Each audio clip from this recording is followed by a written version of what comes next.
A DP switch finds its common application in heating circuits, and it is very important for electricians to take great care when wiring this switch, because normally these are heavy loads that are operated by this switch. Notice the sound that is made by switching this heavy gang. Compare that to a light switch. It is lighter. Now this video has been requested by our top boss X-Rhyme on the comment section after I created the video on MCBs, and this is the explanation of how to replace or to wire a DP switch. My top boss, before we get into that, smash that like button if you are ready for this lesson.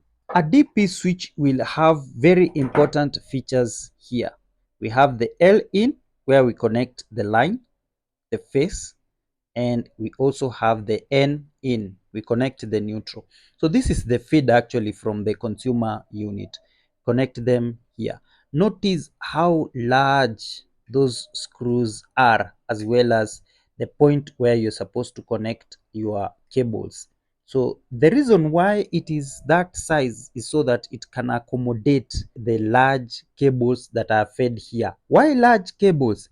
Because this is mostly a heating circuit, and from there we connect the outlet, the output. So the L comes in and it goes out, N comes in and it goes out. So this is basically feeding the load.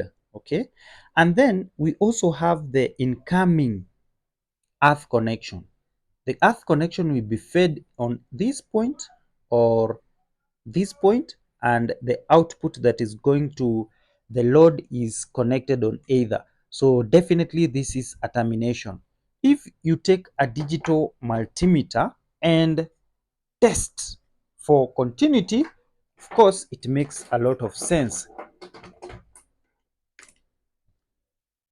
So you have our meter set at continuity, and see, that is 0, meaning no resistance.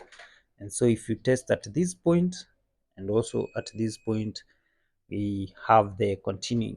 Now when this switch is off the way it is, and you test for this point and this point, we have a 1. What does a 1 mean? Infinity. It also means that there is no connection. The same here, because the switch is off. But what happens when we turn the switch on? There will be continuity. There will be that beep.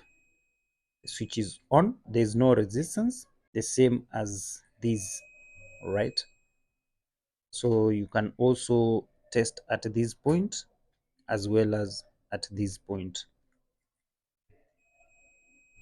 All right, so that is the one way of testing for the switch. Also, if the switch is damaged internally, it is malfunctioning, when it is in the on position and you test for continuity, there will be no beeping sound. Okay, that will indicate that it is actually damaged. So the main difference between the two switches, as you can see, this switch can actually handle heavy loads. You can even see that cross-sectional area right there, how heavy it is compared to the light, right? And for a light, for instance, this one is a two-way switch, has the common and the line 1 and the line 2. If this switch is connected as a single pole, it will only have the termination for common and L1. All right, but this one has a termination for both line as well as neutral, so that once it is switched on or off, it cuts the line as well as the neutral, or connects them back together. All right. Three most fatal mistakes that electricians commit when it comes to electrical installation of this DP switch is: number 1, loose connections. Remember, this switch activates heaters. Heaters are heavy loads that draw a lot of current from the circuit. If the connections are loose, it means that it is a point of leakage or weakness in that circuit. Therefore, you find that in many cases, you will replace this DP switch, yet it was supposed to serve a longer period, but the only fault is the loose connections. The loose connections will definitely start arcing inside the switch, and this will lead to losing of this switch. Number two, many electricians will use an undergauge cable. A heating circuit definitely requires a cable that is 4 mm or even more. 6 mm is even better. Now, if you use a 2.5 for a heating circuit, the cables themselves become part of the load and they actually start heating. That heating definitely destroys this DP switch before its actual time. And the third common mistake that electricians make with wiring this DP switch is they screw on the insulation instead of the actual wires. This will definitely compromise on the flow of current throughout that circuit. If you screw on the insulation instead of the wires, it means that the resistance will be very high, and this will compromise on the flow of electricity and definitely lead to arcing, which will destroy this switch. Now, I don't know about you, but for me to identify the incoming cables from the consumer unit, I have to test using a digital multimeter. If I get 230 plus volts AC, that is definitely the feed. I normally take these readings between the phase and the neutral, or the line and the neutral. For our case, red and black. And then I will go to the consumer unit, switch off the circuit breaker before I can replace the switch.